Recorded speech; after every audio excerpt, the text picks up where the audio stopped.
Desenvolver um carro de Fórmula 1 é fácil, certo? Aumente a downforce, gere mais aderência e, como resultado, as velocidades nas curvas melhoram e os tempos de volta caem. Embora isso seja uma enorme simplificação, o princípio básico é que se você conseguir adicionar cada vez mais downforce e conseguir controlá-la sem gerar muito arrasto, o carro vai ficar mais rápido nas curvas e os tempos cairão. Isso era verdade com as regras que vigoraram até o final de 2021, quando as equipes sempre encontravam formas de ganhar mais downforce e o desempenho quase sempre melhorava. Mas o efeito solo introduzido em 2022 trouxe de volta os túneis Venturi no assoalho e tudo ficou um pouco mais complicado e confuso.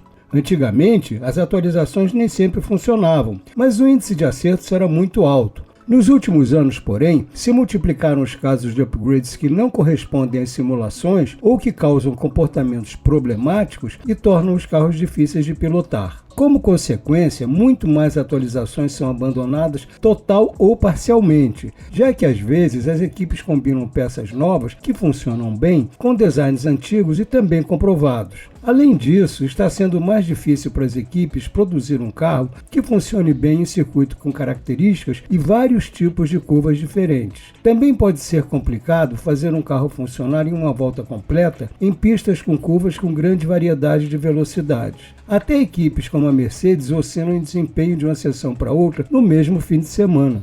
Mas se essa já é a terceira temporada com essas regras, por que tantas equipes ainda estão confusas?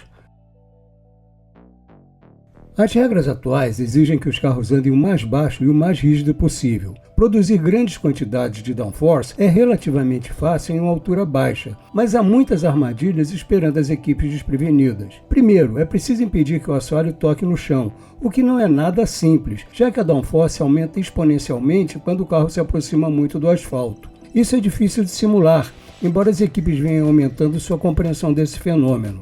Há também o risco do porpoising, um efeito aerodinâmico que é desencadeado quando o fluxo de ar sobre o assoalho é interrompido. Os túneis Venturi restringem o fluxo de ar e depois permitem que ele se expanda. Isso acelera a passagem do ar, o que reduz a pressão sobre o carro e gera downforce. Mas se exagerar, o fluxo de ar se interrompe e faz o carro levantar. Quando ele chega ao alto, a downforce volta a atuar e o processo se repete, gerando o pula-pula do porpoising. Outro desafio é que quanto mais devagar o carro anda, maior fica a sua altura em relação ao solo. O ideal é ter uma plataforma mecânica que mantenha o carro baixo, mesmo em baixa velocidade, quando a altura é maior porque tem menos downforce. Mas ele não pode ficar baixo demais, ou seja, raspando na pista em alta velocidade.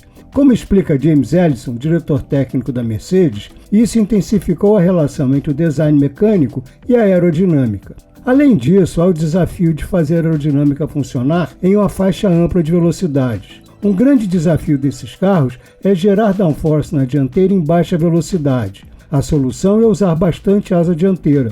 O problema é que a asa dianteira grande também funciona com efeito solo. À medida que a velocidade aumenta, cresce o risco de gerar downforce excessiva na dianteira e criar um desequilíbrio que desestabiliza a traseira. Um dos principais recursos para evitar isso é a flexibilidade da asa dianteira, que, se bem controlada, permite que o carro produza o máximo de downforce em baixa velocidade sem sobrecarregar e desequilibrar o carro em alta velocidade. Também é muito difícil manter um equilíbrio consistente nas curvas. A simplificação da aerodinâmica da carenagem superior, que eliminou os complexos bargeboards vistos entre 2017 e 2021, contribuiu muito para isso. Isso também torna os carros muito sensíveis às mudanças de direção, quando eles estão dentro das curvas em ângulo em relação ao fluxo de ar. Nessa situação, ocorrem pequenas variações na altura, que são influenciadas por fatores como estilo de pilotagem e fazem uma grande diferença. Como explica Fernando Alonso, às vezes o carro é mais rápido quando não se força tanto, pois tudo desanda quando se está no limite. Por isso, é necessário um carro que aumente o limite aerodinâmico, mas que não seja crítico e sensível a ponto de causar a perda do controle em alta velocidade. Isso exige um imenso controle da plataforma mecânica, entendimento detalhado do assoalho e uma nova maneira de avaliar as características e desempenho dos novos projetos quando comparados aos carros da geração anterior. Todas as equipes tiveram que se adaptar a isso, e algumas se saíram melhor que as outras. Além das regras do chassi, há outros fatores que dificultam a vida dos engenheiros. As limitações de testes aerodinâmicos, ATR, restringem significativamente o uso do túnel de vento e do CFD. Todas as equipes têm seus próprios limites. Quanto melhor a posição no campeonato de construtores, menos tempo de teste elas têm, e esses limites são redefinidos a cada 6 meses. Isso significa menos tempo de pesquisa e desenvolvimento para se entender o funcionamento aerodinâmico do carro. A qualidade das instalações da equipe também influencia, especialmente o túnel de vento. Mas o desempenho não depende apenas dos túneis. A Aston Martin usa o mesmo túnel da Mercedes, mas ficou bem atrás dela. O chefe da equipe, Mike Krack, diz que isso não é uma desculpa para suas dificuldades, mas tem expectativas de melhora com o túnel de vento de última geração, que será inaugurado nas instalações da Aston em breve. A falta de teste de pista também complica. As oportunidades de andar com os carros de 2024 fora dos fins de semana de corrida são raras. Para piorar, 6 grandes prêmios têm corridas sprints, com apenas uma sessão de treinos livres. Quando os carros de 2024 são usados nos testes de pneus, as equipes não controlam o programa desses testes e não podem experimentar novas peças. Há também o teto de gastos. O limite é de 135 milhões de dólares, mas tem ajustes. O valor real é maior e há muitas isenções.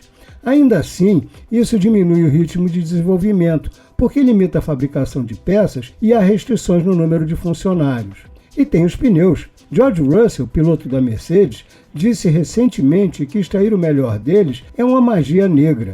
Não se trata de um mítico jogo ruim de pneus, mas sim da sensibilidade deles a condições, temperaturas e preparação, que mudam drasticamente os tempos de volta para melhor ou para pior. Desvendar os fundamentos do desenvolvimento do carro com todos esses fatores que distorcem os resultados, além de outros detalhes que também têm seu papel, não é nada simples e aumenta a chance de confusão. Some a isso o fato de que as restrições do regulamento deixaram o grid muito equilibrado. Uma variação de décimos pode fazer uma grande diferença na posição de largada, tanto no grupo da frente quanto no meio do pelotão.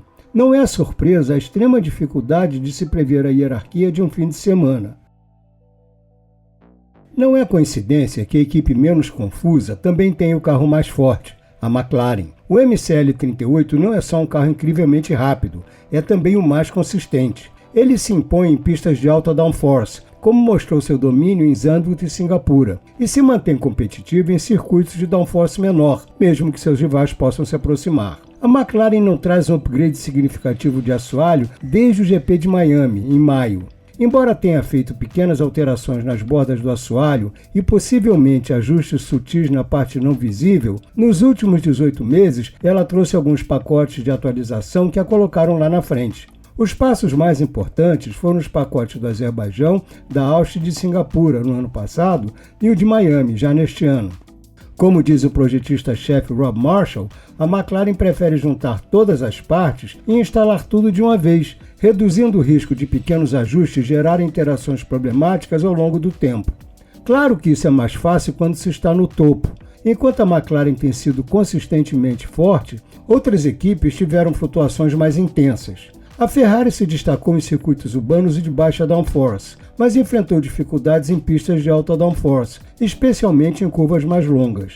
A Red Bull também teve bom desempenho em pistas de baixa resistência aerodinâmica, onde a eficiência é essencial, mas teve dificuldades nas curvas mais lentas até mesmo com Max Verstappen. Já a Mercedes tem mostrado desempenho estável e tem sido melhor em pistas de alta velocidade. As equipes do meio do pelotão enfrentam desafios semelhantes. A Haas é relativamente consistente, mas carece de downforce máxima. A RB tem dificuldades para manter o equilíbrio nas curvas, e sua última atualização de assoalho, introduzida em Monza, causou problemas em circuitos com curvas de velocidades variadas. A Williams melhorou com as atualizações de Zandvoort e Singapura, mas as reações do carro mudam muito conforme as condições. Já a Aston Martin enfrenta problemas de correlação com muitas de suas atualizações. Como explica o diretor técnico Dan Fallows, o carro nem sempre responde como é esperado em todas as condições. Todas as equipes têm seus problemas, mas o desempenho consistente da McLaren prova que, no momento, ela é a equipe que domina melhor as regras atuais. As equipes estão chegando ao limite? Bom, conforme os regulamentos amadurecem, o ritmo de desenvolvimento desacelera. Como disse Allison, as equipes estão percebendo que os ganhos estão se aproximando cada vez mais de um limite assintótico. À medida que o desenvolvimento avança, o ritmo de evolução diminui e a curva de desempenho se torna mais suave. Uma assíntota é uma curva que se aproxima gradualmente de uma linha teórica, que neste caso representa o limite máximo de desempenho, mas nunca alcança completamente. Isso faz com que os ganhos se tornem cada vez menores.